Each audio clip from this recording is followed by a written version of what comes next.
can't hear you. How's it going, Debbie? Oh, there we go. Live, by the way. We're on. It's happening. How are you? Oh. Yeah, it's. I realized I was late. John Ambrose actually was like, "Are you doing are we doing the thing?" I was like, "Oh man, I was arguing about Star Wars with people on Facebook, and it's time to go." So here we are. There's Debbie. There's David down below. David, how are you? It's all good. It's okay. I'm glad to hear it. I was sick last week. That's not why we haven't been here. It's just been, this show was, when we started this show, it was uniquely and specifically about the MCU. The MCU had something coming out every dang week, and we were going to talk about it. And we'd love to hear your thoughts on how that worked out for them. But as it turned out, that has slowed down. So there's not an MCU thing every dang week. So it was like, what are we going to be doing? But this is what we're doing. And as far as this week is concerned, we do have some new trailers out that we're going to look at. Secret Invasion trailer. Looking forward to seeing that. I haven't watched it yet. I don't know about you guys. And we're going to talk a little bit this week, or I'm going to talk about it. You guys can listen, I guess, about the Dungeons and Dragons movie, which I actually saw a couple weeks ago. I saw it at an early screening, and I've been thinking about talking. And I am a man. I think if you're a fan of the show, if you've been watching the show, I'm usually one to point out the flaws, to find the criticisms, and were you enjoying that? Let me tell you why you shouldn't be.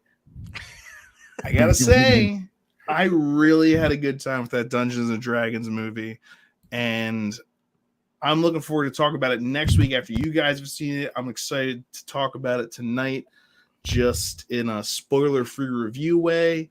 So we got Secret Invasion, we got Dungeons and Dragons, we got Ambrose, that arrogant. What does that say? Hold on. The arrogant. the arrogant. What's up, brah? Welcome to the show. Glad to have you with us today.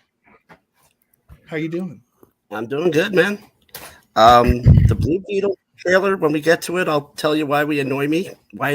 But that's true. We're also going to have that. Thank you for bringing that up, because we are going to have the Blue Beetle. When I mentioned that, I was like, why don't we do a show tonight? It's been a while. Absence makes the heart grow fonder, so people have been missing us, I'm sure. I have to imagine. I've been missing it. It's great to see you guys, by the way. I missed you, Chris. Let's have a I hug. did too. All right, that was a little weird, but I did really enjoy it. Okay, and so it's great. It's yes, MCU Mondays. We're back, and we're talking about whatever the hell. And part of that is going to be Blue Beetle, because there is a new trailer for that as well. I haven't watched that yet either.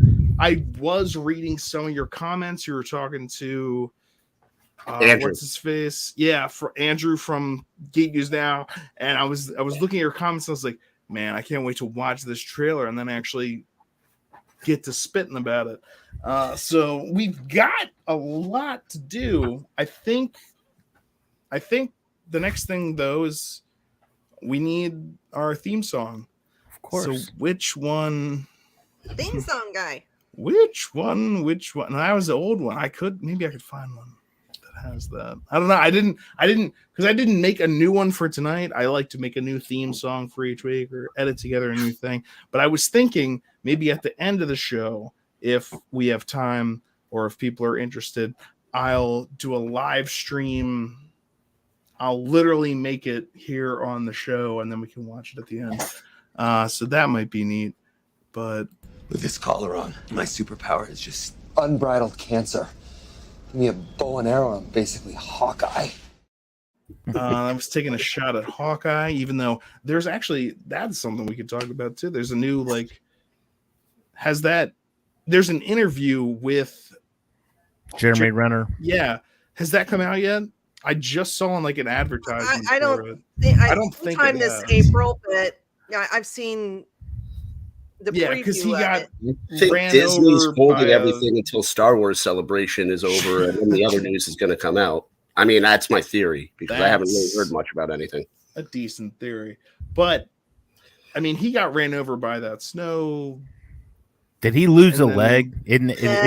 No, He did not No, lose a he leg. got He tons of looks stuff good, and he crushed, has like both legs. ribs, And- but there was a lot of. I mean, I was watching the trailer for that interview, and they're talking about what he went through, and it was like, your jaw was crushed, your ribs were destroyed, your leg, and that's one of the things is lung they show collapse. him, yeah. Bone Yeah. went into his liver.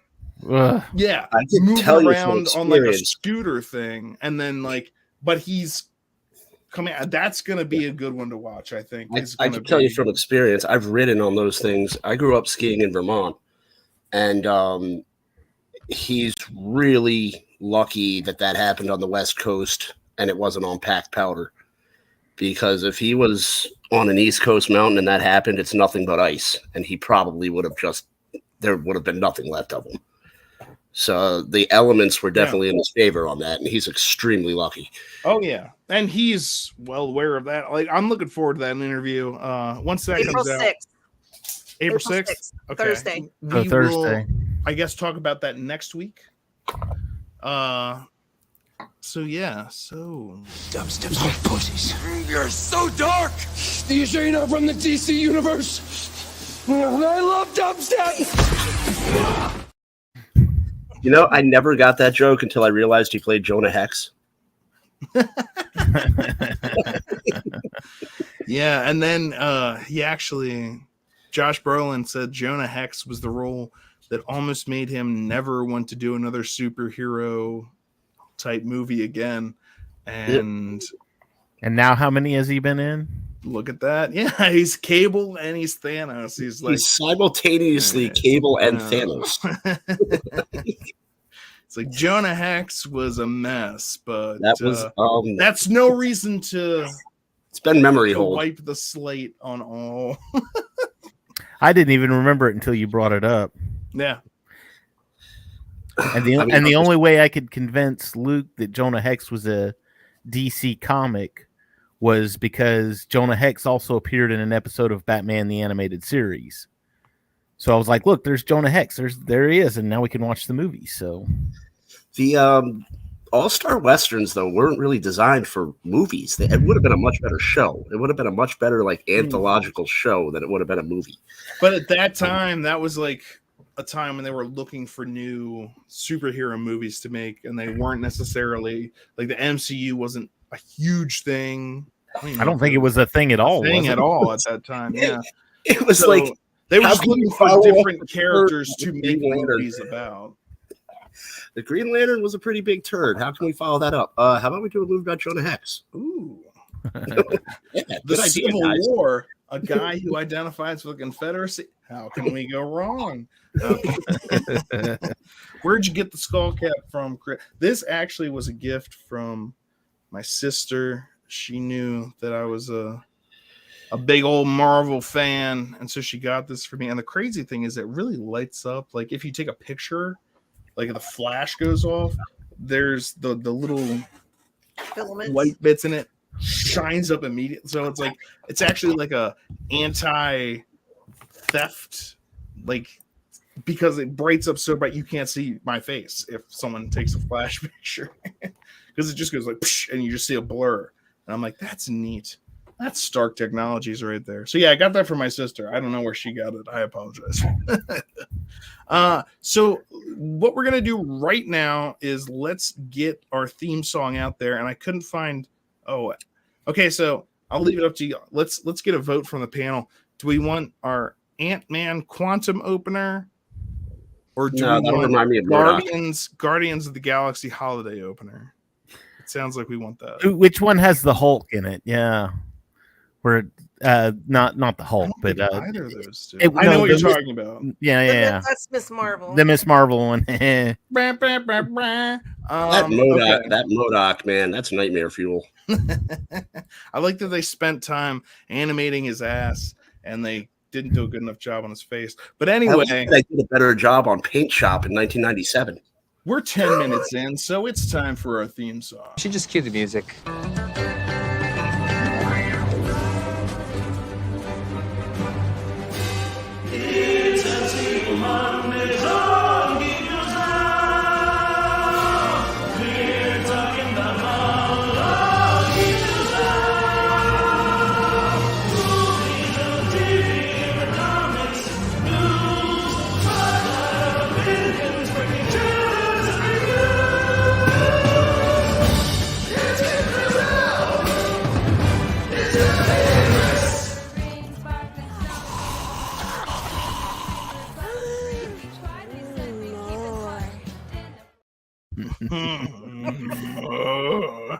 God, every time I hear that theme song, I'm just like, what an angelic choir that is. Sounds wonderful. It's me, and maybe that's part of why I feel that way. I'm just like, wow, where did they record this? Was it in like some sort of cathedral? And I'm like, no, it's right. It's here. I just added an echo effect. It's you got to do what you got to do. Shut up and take my money. Now, anyway, what do we want to do first? Actually, let's talk about Dungeons and Dragons at the end, since I don't think anyone's seen it here but me. Blue Beetle, let's talk about that second, since that's not MCU related. So I guess the first thing would be Secret Invasion. As you can tell, I've planned this all out methodically. Far in advance. Throwing this crap together. Okay. Secret Invasion. You guys ready for this trailer? Let's do it. Yeah, I haven't seen it yet, so yeah. I haven't seen it yet either. I'm very excited. So I like the first one. I like Nick Fury. And with everything they've been doing with Phase 4, it's good to get back into the old classics. MCU. Fury, since you've been gone, things have gotten much worse.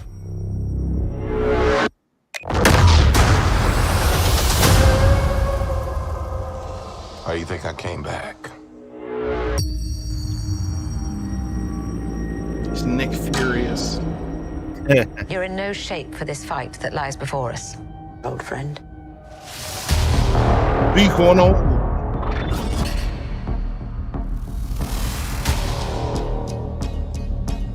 This is personal.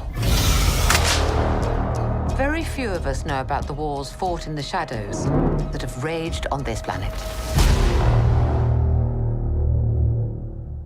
Do you feel responsible?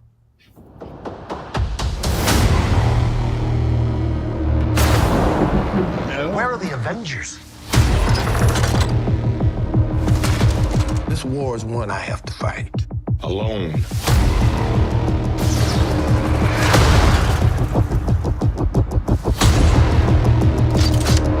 You're the most wanted man on the planet. Little Rhodey there. You don't know what they have planned for you. The great Nick Fury.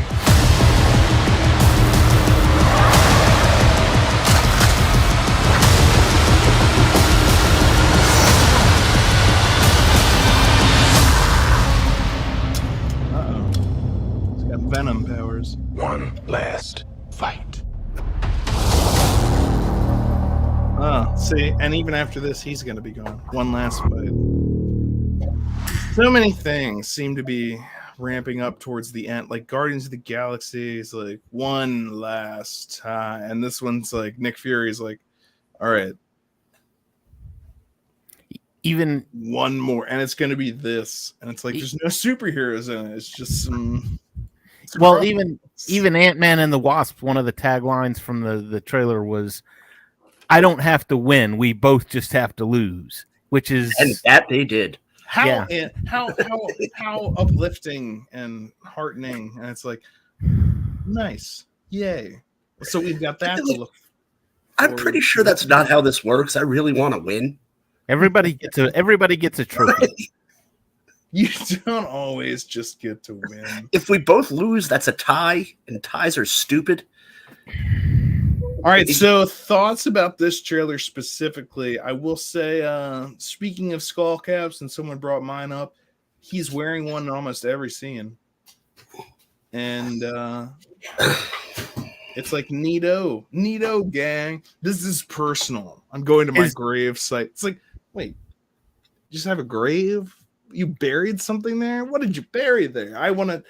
There are some things that I want to know, but at the same time, I'm just like, what is this going to do? They're even talking about, it's like, do you feel guilty about the wars that have been waged in the background? And it's like, how would we even have no one? This is the first time any of us are hearing about this.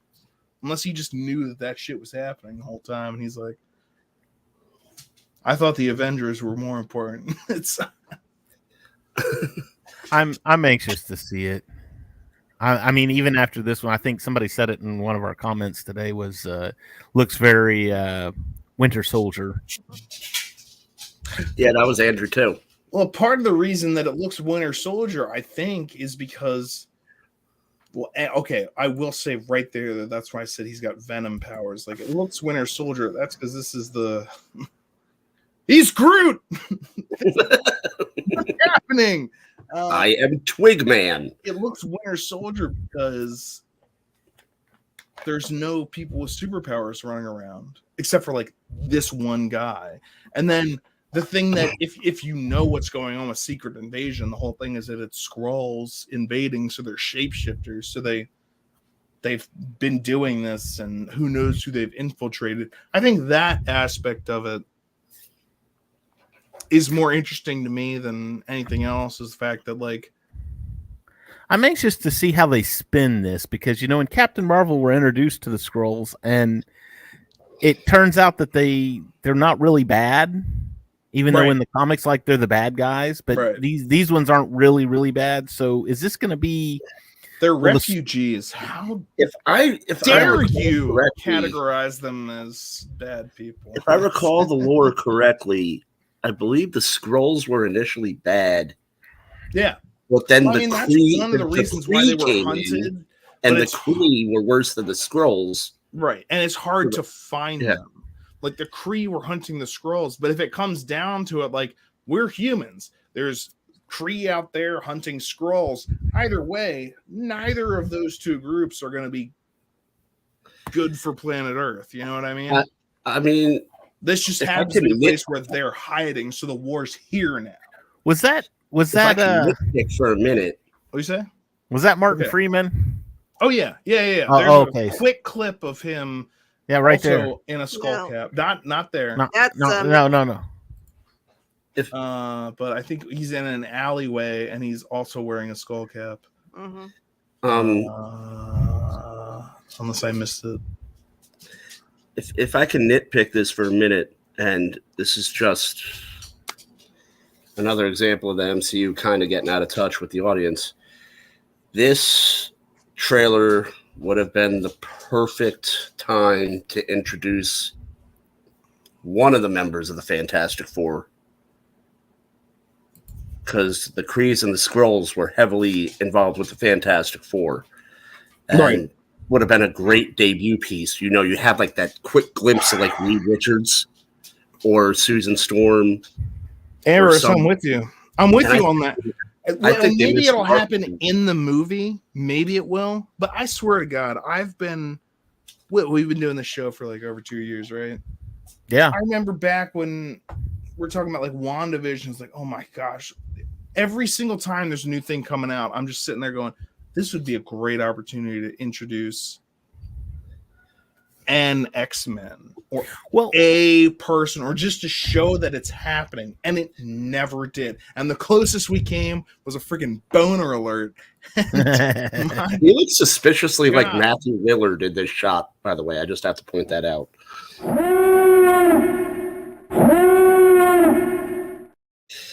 I should have worn my shirt. Those are available in the shop, by the way. Go buy one.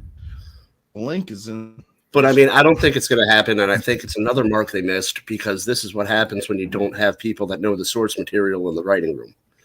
And will it be a good movie? It looks like it's a good movie. It looks like the VFX are a lot better than the past movies. It looks like Be a show. It's a show. It's not a movie. TV show. It's not a movie. oh, this is going to be a show. Yeah, Yeah. Disney Oh, Plus. it's Disney Plus 6-part series or so. My apologies. I don't should have know if known that. I would have much rather seen a Sergeant Fury and Howling Commandos miniseries. That would have been awesome to see how Nick Fury became who he was. But Well, yeah, but the thing is, they even put part of that into the original Captain Marvel movie, and it was like, hey, you know that scar that he's got over his eye? Wouldn't it be dope if that was from Wolverine, and that's how they introduced Wolverine? It's like, yeah, no, it was a cat. Be careful. It wasn't a cat. It was a flurkin. Yeah, but still, it was a fucking cat. It was a cat, and it should have been Wolverine. And like that's like a missed opportunity. Boom. Well, Like, and even with Wanda, We don't know what we did. because with WandaVision, at that point, Fox had already been purchased. So it was like, okay, now we know they've already said we're gonna get X-Men. So it's like, yeah, why not introduce one during WandaVision? That's not why I do one in kept Falcon and Winter looking Soldier? forward to that moment where there was like, this is going to be it. This is going to be where they introduce it. And even in, oh my God, I was looking so much forward to Doctor Strange too, because like that'll be when they do it. And it's like, nah, it's just going to be I'm having issues for a minute. I got to log out and log back in. I'll be right back. Okay, you're banned. that's it. Yeah, no, I get exactly what you're saying. Like, I keep looking forward to these moments, and then they never occur. And The first one we got was in Miss Marvel when he said, and that wasn't even an X-Men thing. That was hey, you've got some kind of weird mutation going on. It was like, oh, okay, we're touching on this now. Don't touch it, Debbie. What are your thoughts on this trailer? I like it, and I agree with what Andrew said earlier. And I've been seeing it all over the internet where everybody's getting that Winter Soldier vibe from this trailer. Excited to see Emily Clark. I love her. True. And yeah, And I love Samuel L. Jackson. mm-hmm. You notice his beard goes through a whole bunch of stuff in this trailer. So yeah, how long of a time period is this? Obviously, long enough to grow a beard. In the future, unless he's a Skrull. What concerns me is Nick Fury is arguably one of the most important, whether it's in the 616 or the Ultimate. Clearly, this is the Ultimate Nick Fury that they chose for the film adaptations. But he's arguably one of the most important characters in Marvel without anyone even knowing he's that important. So are they going to end him? Is this really going to be his final battle? Or is he going to be like a James Bond type and someone else is going to come in and be Nick Fury? Or is Captain America on the moon? Is Captain America on the moon? We don't know. I mean, that was something that was hinted at in Falcon and Winter Soldier, and that's something that happened in the comics. But it's like and that's part of the problem that they just keep throwing things, and they're like, well, if we end up deciding to like doing that, then we'll make a movie out of it, and then if we don't end up liking it, then that'll just be something that we threw into the background. I will be. Well, just in this last phase, we've had 3 instances of somebody being introduced in an end credits scene, and it's like, are you going to do something with this, or is this just a thing to say, hey, look what we did? Because you had what's his name, and you had Hercules and right, yeah, Thor, and Thor movie. Yeah, you had, and Doctor Strange had one, and the Eternals had one. And it was like Doctor Strange, it really seemed like if the Eternals had one, they can do it again because no one saw it. And it was a terrible film, so no one should watch it, and they should just try and focus on the next thing and try and not make it a terrible freaking film. I'm not going to get into the Eternals right now. I'm already upset with how Marvel Studios has treated Hank Pym, who is the most important Avenger.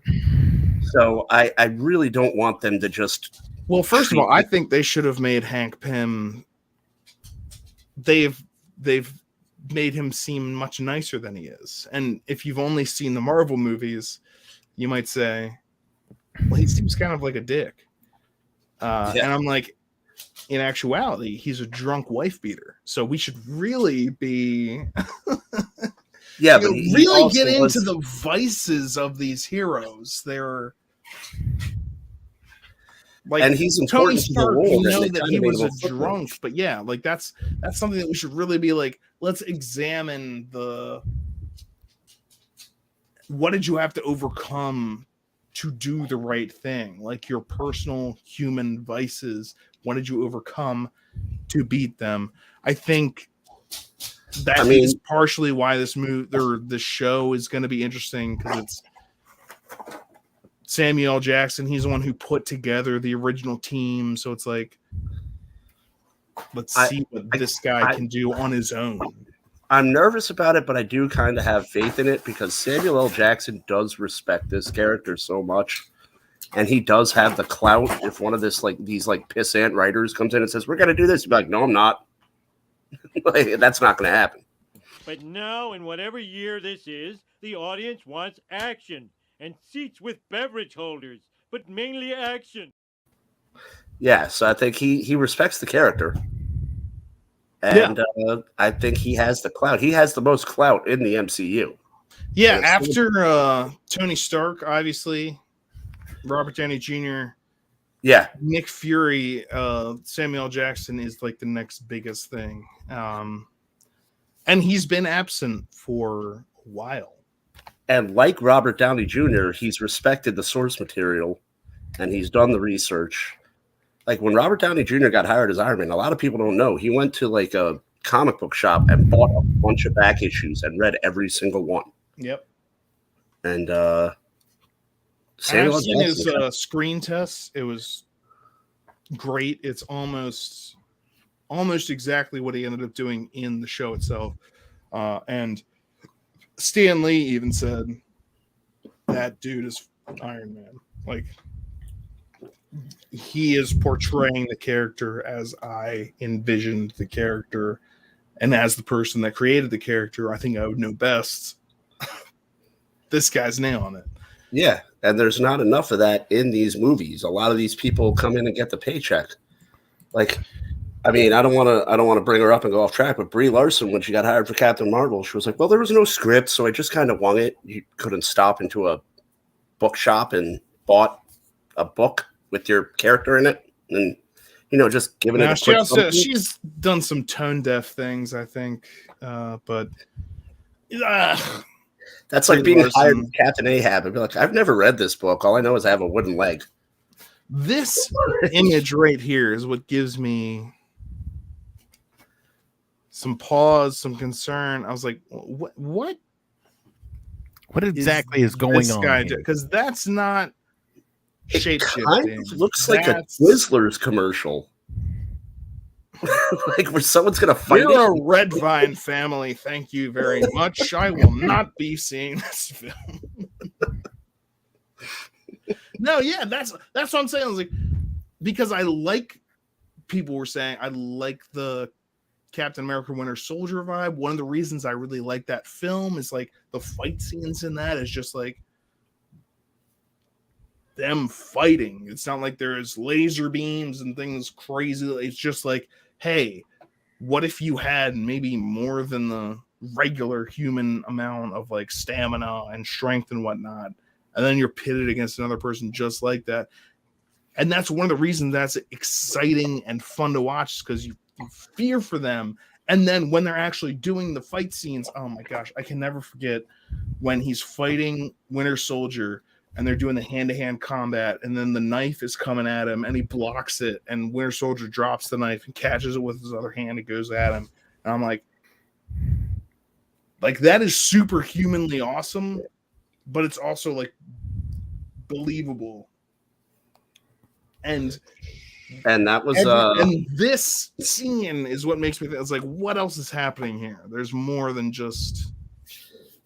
But what I'd like to point out with Winter Soldier on why everyone liked it is I think that was one of Ike Perlmutter's last movies. And then after that, it slowly went downhill. Perlmutter put out a lot of really good content that put the MCU way ahead of DC. And him and Feige didn't get along. Feige talked to the right people and Perlmutter was out. But now it's kind of like... yeah. You know? Well, on that note, I'll say, does anyone have any last thoughts they want to talk about for that trailer? Anything that we didn't mention you want to talk about? Or I mean, I'll go first and say I think it's a typical DC production trailer. It's going to give you a lot of quotes. You're not really going to know what it's about unless you know the story. Well, wait. Are you talking about the trailer? Secret Invasion? Yeah, Secret but Invasion. You said DC and that. No. Yeah, I'm sorry. It's Marvel. Sorry, One Track Mind. We're about to move on to that. It's a Disney production, and it's a classic trailer, and it leaves you just enough mystery to kind of want to research it and look into it more. And that's the best thing Disney does with their marketing. They do not lay it all out on the table, and they make you want to explore, and they make you want to know more about the movie you want to see. I definitely think that's true for like the casual viewer. You know? If you want to know what it's about, go to a comic book shop, buy the trade paperback, because that's all the issues all together, and you just read the trade paperback. Yeah, that you're too. Absolutely right, David. That's the thing is like, but what Amber said about it. Think about like not a nerd, like none of us like someone that's just like, what'll I do this weekend? Oh, there's a new movie out, or what have I got? And that's like part of the thing that they're dealing with is they have to deal with the fact that it's Disney Plus. So they're trying to get people to subscribe to that. But see, and I have the edge because this is what I was reading when you're trying to catch up and you stuffed me into that locker. I was the guy reading this while I was waiting for someone to get me out. And it's like, well, then why aren't you Kevin Feige? And it's like, well, not everyone can be Kevin Feige. No one can sport a strap. We can't all be the rich, famous person, but I can know what the hell I'm talking about without having to. Yeah, but the casual person is just like, all right, whatever, nerd. Is this going to entertain me for a while? And for most people, it's going to be like, oh, Samuel Jackson. I'll check it out. Was Martin Freeman in there? That's a token white guy.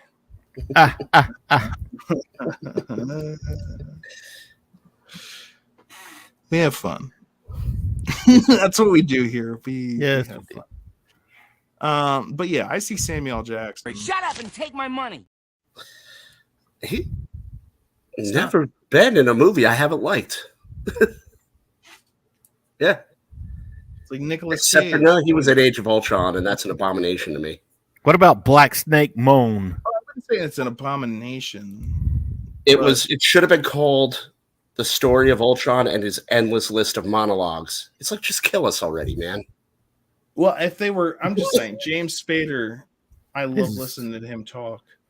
So what their big mistake afterwards was then when the side pieces came out and like, oh, here's Ultron back again, and they didn't get him to do those voices again. It's like the one good thing about Ultron was that it was James Spader, and you're like, nah. I just felt like Seth Green and Austin Powers in that movie where he's like, I will lift this city up. And it's like, no, dude, you're like the most intelligent being in the universe. Just annihilate everybody. You don't need to even intimidate us. Just do it. He's not but that's the thing. That's the thing is that he's directly related to, created from, and this is something that you would say, it's like Hank Pym should be involved. It was Hank Pym, I agree. But Tony Stark was part of that. So in the MCU universe, when you've got Ultron, that's his weakness, is that he should be smarter than that. He should be better than that, but he's still obsessed with these human things. And that's why he has to like taunt Tony and do stuff like that. And it's like, if you didn't do that, you just would have. And then you could also say, well, every villain ever should just never monologue. Tell the hero what's their plan. Like 6 times. Oh, this, and he actually says that. By the way, he actually says that in the movie. Oh, this is the part where I reveal my huge plan, and then he blows him away. I'm like, that actually happens in that movie. So I think you do need to take a minute and like, it's like, I know Joss Whedon likes words, but he used a lot of them in that one. I get it. Look, everyone hates Iron Man 2 until I explain how amazing it is. So, not that we're going to do that right now, but I could. I'm not going to. Iron Man 2 is amazing. And go back and watch some of our previous episodes. You'll get it. Age of Ultron is okay. Who's they? What the hell is an aluminum falcon? So... I'll never get tired of that skit. Are we ready?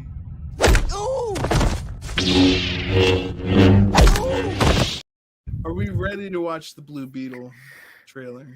Yeah. Actually, oh wait, Debbie, this is one that So this next clip is one that Debbie sent me a message and she was like, what was that Blade clip? What was that Blade clip where they're fighting but no one's hitting each other? What was that? And I was like, oh yeah, I definitely...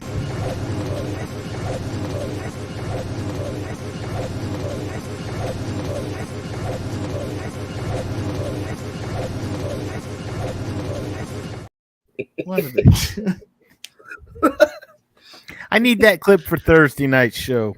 Oh, I'll send it to you. Okay. All right. No doubt. I'll send that to you.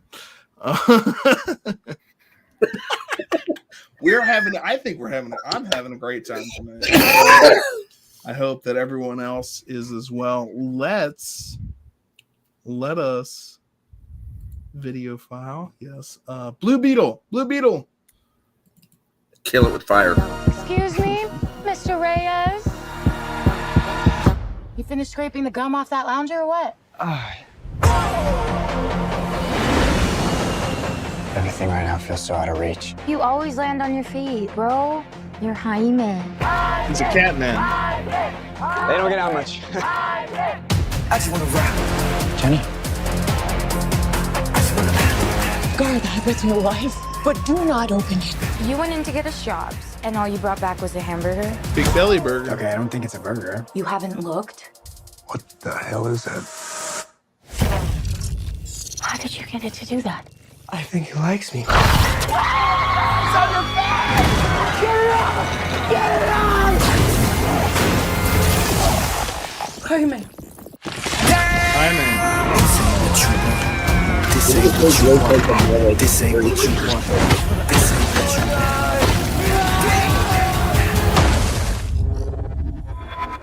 What the? New host acquired. Who said that? Yeah, okay, it's gonna be okay.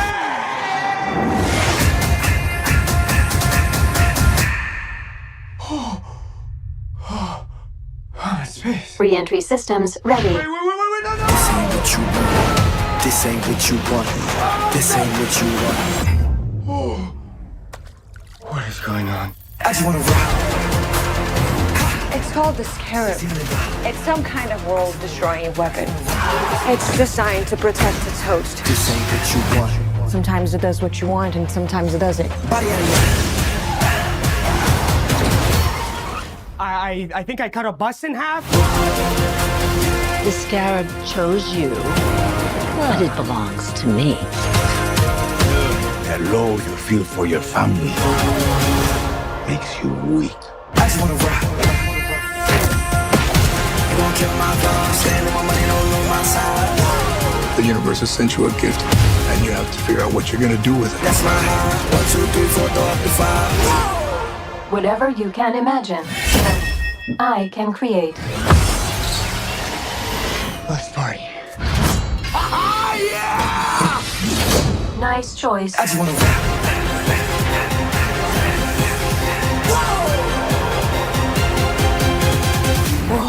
It's like Batman stuff. Batman's a fascist. I just want to rap. What the fuck was that? Is Batman a fascist? Who even knows who the... Oh my goodness. Okay. I liked a lot of that trailer as far as just trailers are concerned. They did a lot of stuff right in this trailer. That last bit did not. I don't know. Debbie, what did you think about this trailer?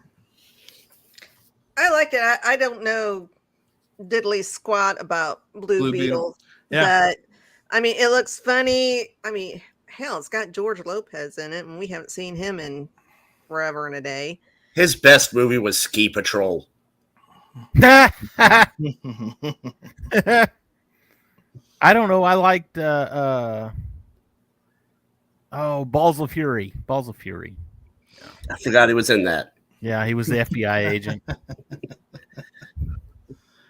Yeah, I a lot of the stuff that I see in this, I liked it. I liked the Scarab. I liked it attaching to him, and my knowledge of Blue Beetle, again, mostly just comes from Young Justice, and that's the animated show about the DC, mostly like the sidekicks, you would say. Yeah. But yeah, and he's great in that. And I liked the relationship between. That was one of the things I liked about his character in that show, was that like he has things that he wants to do, and then like the Scarab is like has its own ideas of what's right. And the whole thing was the Scarab is, in at least in that, I don't know if this is the way that it's always is, but the Scarab is like they said in this trailer, a world destroying thing. So it's supposed to take a host and then prime the world for conquest. But this one is, or at least in Young Justice, the one that attaches to him is damaged a little, so he doesn't necessarily have to do the thing that's world conquest stuff. He can kind of use it, do what he wants to do. John Ambrose is with us, so I'd like to ask his opinion on that, because I know I have a very lengthy rant, so please go to everyone else before I go. I would like them to have their time. Okay, so does anyone else have anything else that they want to say about this trailer? Other than Blue Beetle also died in the Death of Superman comic books back in the mid-90s, and that's about the extent that I know. Well, that was... There were two Blue Beetles. There was two, yeah. But also too, I'm curious: is this tied with things like Shazam and Black Adam, and is this the Snyderverse? Is this part of the Snyderverse? Because if so, from what are they doing? It was supposed to be for HBO Max, and then someone pushed for a theatrical release. That's for Black Adam. No, for Blue Beetle. Oh, Blue Beetle? Yeah. I look at it, and they had said when James Gunn took over, it's like, we're going to reboot everything. We're just going to kind of start over and do it right this time. And I see stuff like this still coming out. You've still got this. You've still got Aquaman's coming out. You've still got The Flash coming out. And I'm like, why shelve these movies and then start over like you wanted to do and do the proper story? Yeah. Well, Ezra Miller, and why do you start with the Blue Beetle? I mean, seriously. Well, because they probably already were spending a lot of time on this, and look at the special effects. Money has been invested, way more money than that freaking Batwoman monstrosity. All right, like we've got to make some of our coin back on this investment, and I'd like that part right there. There's like horror aspects to it. Like it's not just purely, yay, superhero. I think they do some good stuff there, and I like the HUD, the view there. But okay, so wait. Anything else? Anyone else before John goes? Debbie, did you have anything else that you wanted to say? Or nope. Okay, to quote one of my favorite comedians, Dennis Miller, I'm going to go on a rant here. Don't mind me. Strap in. The 9/10 of the trailer is great. It makes me want to watch the movie. But I, like many other people, am a long-suffering DC fan. I've always favored DC over Marvel. I've been waiting for DC to get its crap together to compete with Marvel. And so here you have brilliant marketing. Guys, we're going to have a mid-tier character. We just hired a new person to run the DCEU, so it's going to be a lame duck movie. The fans are incredibly disenfranchised. And also, no one knows who this character is. So, yeah, I don't even know if he's mid-tier. So they say all that, and then it's like, okay, but it's a superhero movie. We'll still generate. How do we market it? We can market it. Kids love superheroes. Insult Batman. And that was a dumbass move. Because here's the thing. The reason you can make this movie is because of Batman.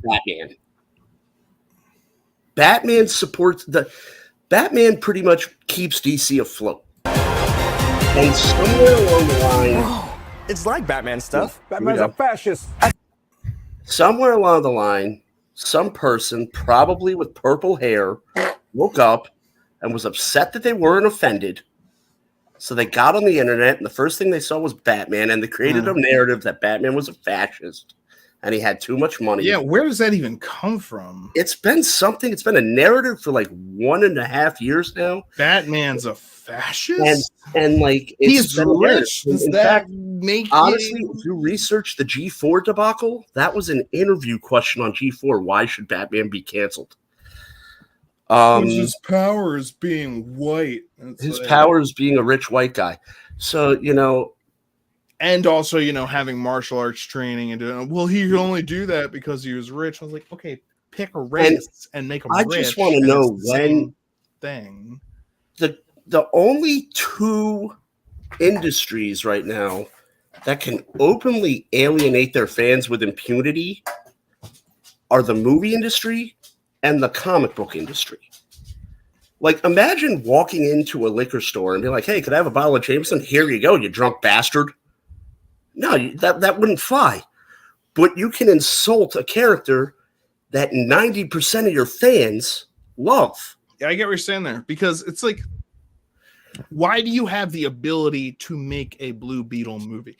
Well, that's because this franchise exists. Why does the franchise exist? Well, Superman, Batman, Wonder Woman, boom. And in the current culture, the last 30 years or so, Batman has been the biggest thing. So how do we get people to come see our new movie? Well, first of all, we're riding on the coattails of Batman and of people like that. So this is an unknown character. And then what do we do at the end of the trailer? Let's say Batman's a piece of shit. And it's mind-boggling. Because I don't know who Blue Beetle is, but I know who Batman is, and I like Batman. And if you don't like Batman, then screw you. So no, I'm not going to go see your Blue Beetle movie because I'm a Batman. It's like, and who is your marketing director? Like, who approved that? And when are they going to get fired? Yeah, and it's like already too late because I mean, the thing is, I don't care. I mean, the thing is, I look at it and it's like you're insulting the fans again. You're just. Oh my god! That's shut what up I was and watch arguing it. about. The reason that this stream started late is because I was arguing with people on Facebook because I'm an idiot about Star Wars, about the news. They were like, "Well, the Holdo maneuver isn't that bad," and I'm like, "It's a universe-breaking thing." Okay, if you can't see that, that's fine. If you're not into the culture enough, that's fine. But if you are a huge Star Wars fan and you like Star Wars, the Holder maneuver existing means that it's just a universe-breaking thing. It's like if in the Two Towers, somebody opened up a chest and was like, oh my goodness, look, a bunch of Uzis, pass these out. And they start like shooting up all the orcs with Uzis. And it's like, whoa, that looks really cool. But now that I think about it, it's probably not good. Did it look neat? Yes, it did. Did it fit? No, it didn't. And I'm glad you brought that point up, because Batman fans are just as militant as Star Wars fans, if not more. They protect that brand. Yeah. So I'll say probably. Well, you care about the things that you love. And that's what I think people don't understand. And that's why I keep seeing this phrase. And it's not, I can't imagine it's said by like true, actual, deep Star Wars fans. But I keep seeing it because they're casual fans of Star Wars. Of course, it's the biggest thing ever. So there are people that have seen it and blah, blah, blah. But, they'll get into a chat and they'll be like, nobody hates Star Wars like Star Wars fans. And it's like, every time I see that, I just want to slap them in the face like 17 times and be like, are you kidding me? Have you ever seen a football fan when a call goes against what they think? And have you seen how enraged they get? Do you then say, nobody hates football like football fans? Okay, no. Yeah, nobody's more rich than a Philadelphia TV salesman when the Eagles they're lose. Passionate about that thing. So if someone's getting upset about something, it's probably because they know a crap load more about the subject than you do, and you're an idiot walking. Well, you must really hate this. Oh my goodness. But what I will say, and we're going from Oh, that's not right. we're going for monetization, so I'm not going to say the words I want to say. But the thing is, I'll estimate that probably 90% of the people that were going to see this movie are Batman fans. And off the bat with that trailer, whether that quote is taken out of context or not, 50% of that 90% is not going now. Well, I was fully enjoying the trailer, and I was like, this actually looks more enticing to me than like Shazam even looked like. The trailers that I'm seeing. This and Blue Beetle, as just from the character that I've seen in Young Justice, I'm like, that could be something that I'm interested in. Then that last little bit is just like, no, that killed it. The 90% of the 90, the 50%. Well, Batman's of the a fashion. Well, I can just bother. Chalk that up to like the crazy uncle or whatever. But even if you do chalk it up to that's just the crazy uncle or grandfather or whatever, or just like the kook, whatever you're gonna say, you still decided to put it in the trailer. Like that's something you could have put in the movie. So it could be taken out of context because people are just going to look at this trailer and go, no. And I pointed that out. It might very well be taken out of context. But like I said, 90% of DC fans are there for Batman.